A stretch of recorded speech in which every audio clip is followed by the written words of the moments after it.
kita balik lagi di acara Healthy Talk. Masih bersama saya Dr. Ruli dan rekan saya. Dan saya Isya Dewi, dan kita lanjutkan lagi ngobrol bersama dengan Dr. Ade di sini. Iya. Ya. Oke, dokter tadi sampai pada penanganan pertama harus dibawa ke UGD. Nah ini ngomong-ngomong nih, kalau dulu nih rata-rata kalau misalnya ada kejang, demam gitu kan pada anak-anak terutama kejang, terus diambilin sendok gitu, digigitin gitu, bener nggak sih dok? Tadi kata Dr. Ruli salah soalnya. Kurang tepat ya, bukan salah ya? Salah banget. Salah banget, oke. Salah banget kalau gitu. Oke. Harusnya gimana ini dok? Jadi kalau anaknya kejang itu pertama sebenarnya sih kalau seandainya anaknya sedang berdiri kemudian dia jatuh, Ya. yakinkan dia berada pada posisi yang tidak ada benda-benda tajam. Jadi seandainya anaknya sudah terlanjur jatuh, Iya. Iya, oke. dia kan mungkin masih ada gerakan-gerakan itu. Oke. Kita boleh alasi bagian bawah si anak dengan selimut tebal supaya dia tidak terluka. Jadi mengurangi risiko cedera. Menjaga hangat juga mungkin ya dok ya? Menjaga hangat juga Iya. boleh. Oke. Kedua, berikan posisi yang menjaga saluran napas tetap terjaga, clear. Jadi Ya. kalau pada posisi telentang, kemungkinan dari air ludah akan membuat bayi anaknya jadi tersedak, sehingga Ya, akan oke. memperparah masalah. Karena pernafasan juga hal yang sangat iya. penting Penting, pada tetap dijaga. tindakan pada kejadian seperti itu. Iya. Ya. Oke. Termasuk Mungkin bisa maksudnya dikasih fatal. sendok biar itu ya untuk menjaga pernafasan itu ya, tapi Nah, keliru ternyata ya, dokter, Keliru, ya. sebentar. Jadi kemudian lidah juga memang cenderung jatuh, makanya kita Ya. posisikan miring aja. Miring, Jangan oke. dikasih sendok ya Isa, karena dimasukin sendok itu pertama juga bisa menambah-nambah benda yang ada di dalam kan, Betul. jadi dia akan membuat saluran napas makin sempit, Malah terganggu ya? malah makin Iya, mengganggu. oke. Iya, gitu. Ternyata Terus seperti itu. Ya. Lalu ada lagi dok? seandainya, Iya. sebenarnya sih kalau orang tuanya mau cukup percaya diri, boleh ditunggu sampai maksimal 5 menit. Anaknya biasanya sih kejangnya berhenti sendiri.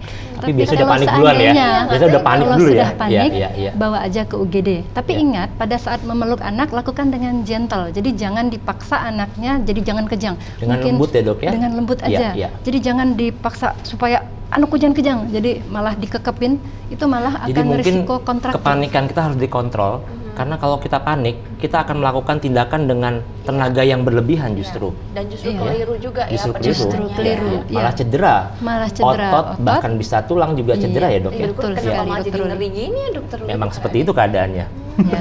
Oke, terus Ya. tadi kan penanganan Kemudian? pertama berarti kan ke UGD. Setelah itu nih dokter, Nah, biasanya nanti di UGD kalau memang masih berlanjut kejangnya akan diberikan obat anti kejang Iya. dan juga obat penurun panas lewat dubur. Ingat, pada saat anaknya kejang kita tidak boleh memberikan apapun lewat mulut. Jangan disendokin minum, Iya. jangan diguyur air, Iya, iya, jangan betul. dikasih kopi. Jadi tidak Betul. boleh memberikan apapun lewat mulut pada Iya. saat anaknya kejang. nah dokter Ruli nih langsung kedengaran Iya. ya ibu-ibu yang di sini langsung, oh gitu. Kayaknya ada pertanyaan ya? Kayaknya mereka Hah? kemarin keliru dikasih. Oh, ada yang saya kira ada dikasih pertanyaan coklat, aja. ya, nih. ibu ada yang Iya, dikasih iya. coklat, permen. Kopi biasanya kopi, iya, iya. Karena justru kalau ada benda lain yang masuk, apalagi air, itu sangat mungkin mengakibatkan aspirasi ya dok ya? Iya, nanti malah Masuknya tersedak. cairan tersebut ke paru-paru, Iya, malah nambahin masalah, masalah baru lagi justru. malah radang paru-paru nanti. Iya. Oke, mungkin kita juga akan mengundang ibu-ibu yang sudah pengen bertanya. Silakan yang mau bertanya kepada dokter Ade, silakan ibu. Ya, monggo ibu. Selamat pagi Dokter Ade, nama saya Ibu Lisa Raharjo dari Pengajian Samara, Yogyakarta. Pertanyaan saya, jika terjadi demam tinggi pada anak, boleh nggak kita dengan memeluknya sebagai pertolongan pertama? Terima kasih Dokter Ade. Jadi pertanyaannya kan seperti tadi ya Mungkin dokter mirip Ruli yang tadi ya. Kalau karena anaknya kejang demam terus panik gitu. Panik pasti. Enggak, ini panik. pertanyaannya Atau tadi gimana? saat anaknya demam aja atau anaknya sudah kejang? Sudah kejang ibu? Di posisi demam tinggi dok. Masih posisi Oh, demam. posisi demam. Iya, Oke, jadi oke, belum oke. ter- Artinya jadi- preventif ya? Iya, Supaya tidak preventif terjadi biar nggak kejang. Gimana itu dok? Ya, yang jelas ingat tadi kejang pada saat demam itu lebih sering karena faktor genetik. Tidak semua anak yang demam walaupun tinggi akan terjadi kejang. Ingat, pertama, kalau kita punya riwayat di keluarga yang kuat Ya. untuk terjadinya kejang demam, nah kita mungkin harus lebih ekstra waspada. Terus penanganan pertama pastinya pada usaha untuk menurunkan suhu itu sendiri. Usaha suhu diturunkan itu, kalau anaknya masih sadar boleh dikasih obat penurun panas pakai paracetamol. Kemudian bajunya dilonggarkan biar kulitnya kena aliran udara. Jadi kalau orang zaman dulu kalau demam terus dikukupin selimut.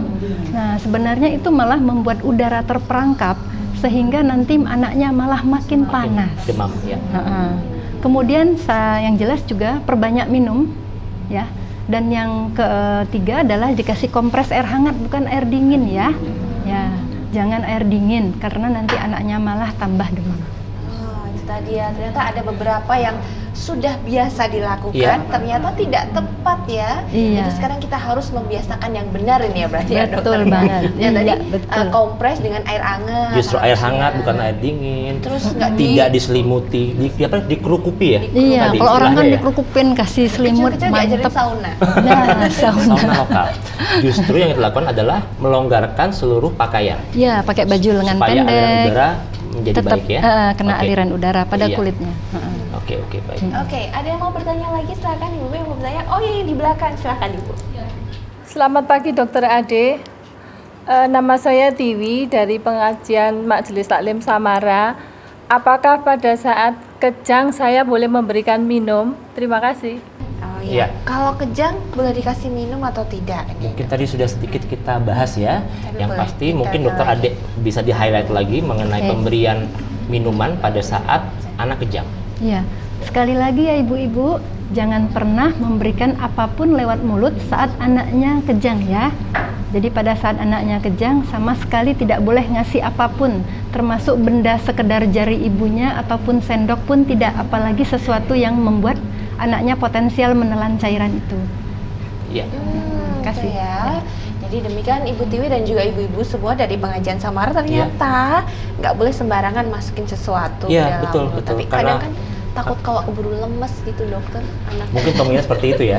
Kasih air hangat ataupun air teh manis hangat Iya, biasanya ya. biar Air berenergi. manis, betul. Justru itu malah kurang tepat ya.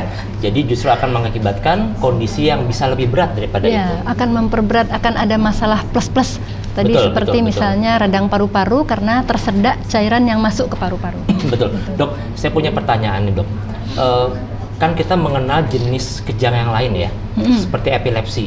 Yaitu dan hal itu sangat umum terjadi di masyarakat kita.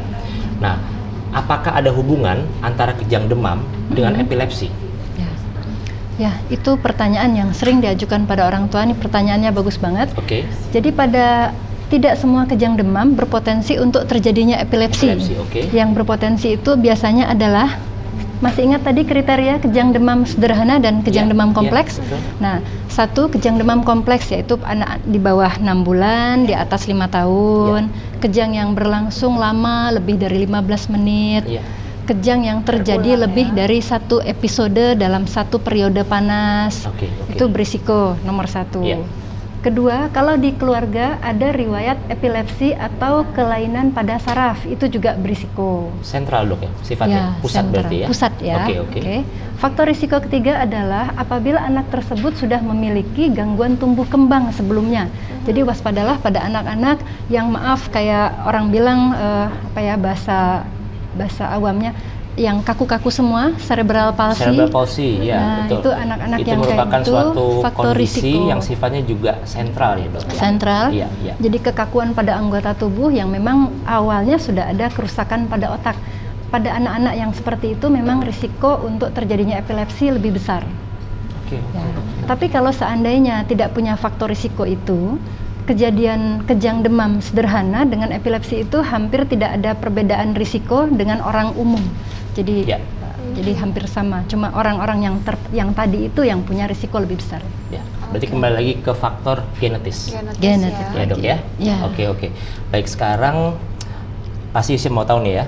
Apakah kejang demam ini dia bisa kita tegakkan atau kita kenali dengan pemeriksaan-pemeriksaan tertentu? Apakah ronsen? Oh, iya, apakah misalnya MRI? Atau kok ada pemeriksaan laboratorium yang Jadi bisa bisa mendukung? dicegah dulu gitu Betul. ya dokter ya. Mungkin dari orang tua akan berpikir seperti itu. Anak saya ronsen aja deh nih untuk mengetahui apakah Siapa tahu kelihatan apa gitu. nah gitu. Kira-kira gimana, Dok?